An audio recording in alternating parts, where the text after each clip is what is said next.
সম্মানিত দর্শক শ্রোতা, আসসালামু আলাইকুম। আজকের বিষয় হচ্ছে অতি চালাকের গলায় দড়ি, বেশি বুদ্ধি যার কপাল পোড়া তিনি। আমরা সবসময় ভারতের বিরুদ্ধে আচরণ করেছি, ভারতের শাড়ি পরেছি, ভারতের কুশপুত্র পরেছি, ভারতকে বয়কট করেছি। ভারতের ২৬ লক্ষ লোক নাকি চাকরি করে, এই আসিফ নজরুল বলছে। সেই ভারতের সাথে আমাদের কেন এত যোগাযোগ করতে হবে? কেন এত লবিস্ট নিয়োগ করে? এই আমি যখন বলেছিলাম, ভিডিও করেছি অনেকের, যে লবিস্টের মাধ্যমে এই নরেন্দ্র মোদীর সাথে দেখার ব্যবস্থা করেছে। অনেকেই আমাকে অনেক মন্তব্য করেছে, প্রমাণিত হচ্ছে।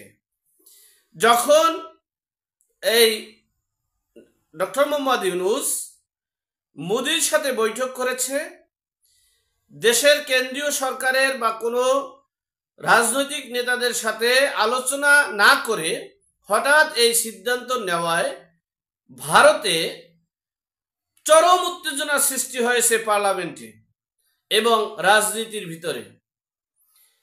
তখন ভারতের সকল ডিপার্টমেন্ট থেকে বলা হয়েছে, এই সময়ে নরেন্দ্র মোদী কাকে জিজ্ঞেস করে কেন তিনি ডক্টর মোহাম্মদ ইউনূসের সাথে দেখা করলেন।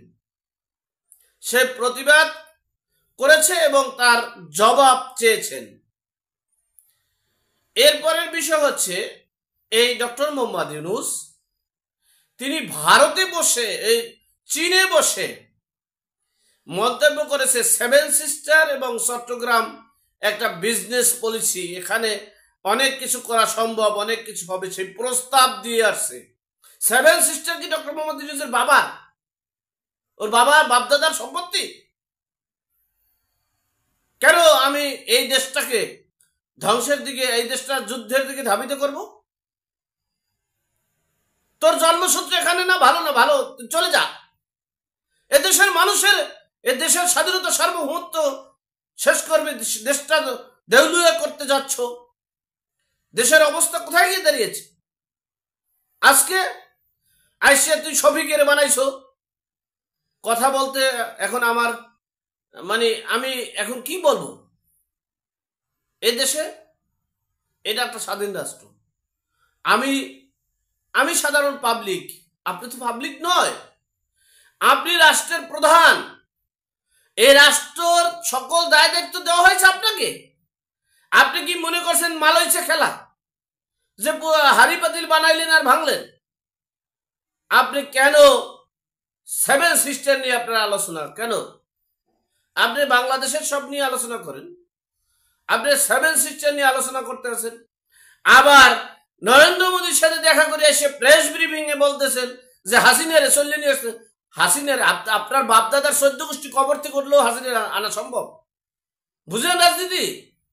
হ্যাঁ, কিছু কয়েকটা মব তৌহিদি জনতা বানাইছেন, তাদের মাধ্যমে নির্বিচার হত্যা করছেন। একজন হত্যা করেছেন, 1000 হত্যা হবে। 1000 খাতা কলম লিখে রাখেন। হয়তো বা আমি থাকবো না, বা আমি থাকতে পারবো না, খাতা কলমে লিখে রাখেন, একজন হত্যা হয়েছে, সর্বনিম্ন 1000 হবে। একটা বাড়ি ভেঙেছে, সর্বনিম্ন 1000 বাড়ি ভাঙবে।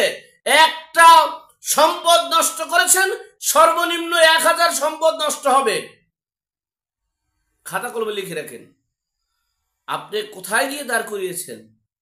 আমি বারবার বলেছি, হাসিনার শাসনামল আমরা চাই না, একনায়কতন্ত্র চাই না। তাই বলে দেশটাকে ধ্বংস করা যাবে না, দেশের স্বাধীনতা সার্বভৌমত্ব ধ্বংস করা যাবে না, দেশের অস্তিত্ব ধ্বংস করা যাবে না, দেশের সার্বভৌমত্ব ধ্বংস করা যাবে না, দেশের কালচার, সংবিধান ধ্বংস করা যাবে না। আপনি একটা মালয়েশিয়া খেলা শুরু করেছেন। আজকে এই যে নরেন্দ্র মোদীর সঠিক জবাব দিয়েছে, নেপাল, ভুটান সহ তৃতীয় রাষ্ট্রে এই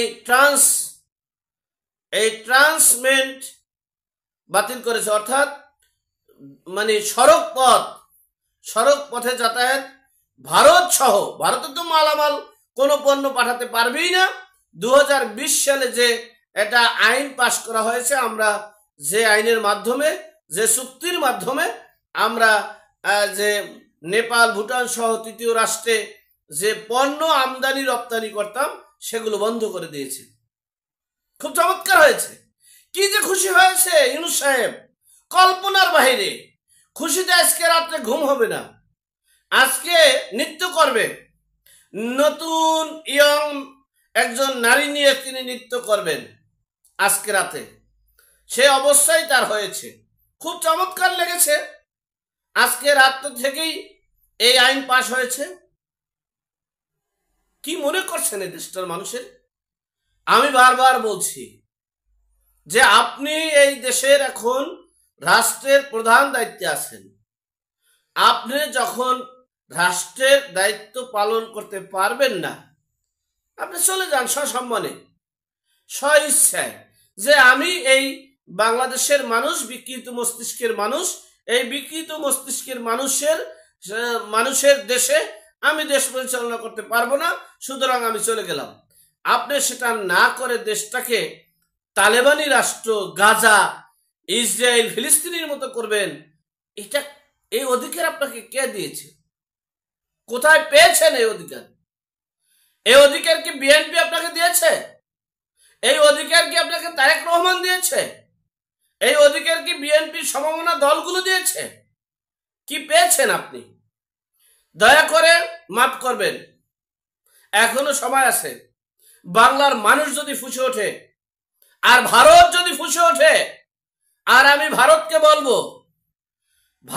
বলবো সঠিক সিদ্ধান্ত নিতে ভুল করিয়েন না, কাল ক্ষেপণ করিয়েন না।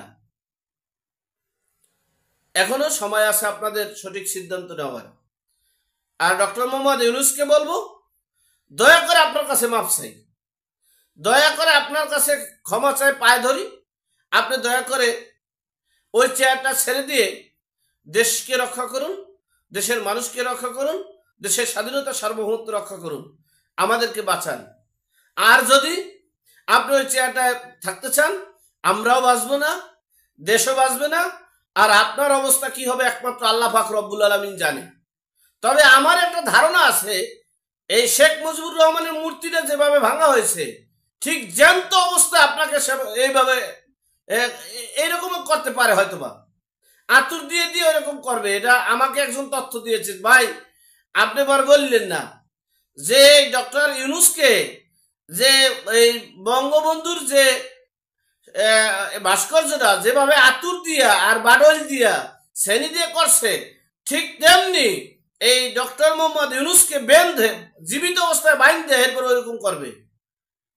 এগুলো থেকে আমি বলবো, যিনি বলেছেন তার বক্তা, তার উচ্চ কথাবার্তাকে তীব্র নিন্দা ও প্রতিবাদ জানাই, এবং তাকে বলবো, আপনি জীবিত থাকতে অবস্থায় কোনো মানুষকে, একজন মানুষকে খুন করতে পারে না, হত্যা করতে পারে না, রাহাজানি করতে পারে না।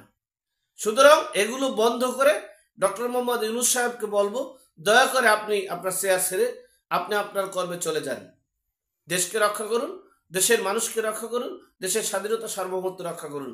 সকলে ভালো থাকবেন। সকলের কাছে দোয়ার দরখাস্ত রেখে এখানেই শেষ করলাম। ভালো থাকবেন, সুস্থ থাকবেন। আসসালামু আলাইকুম।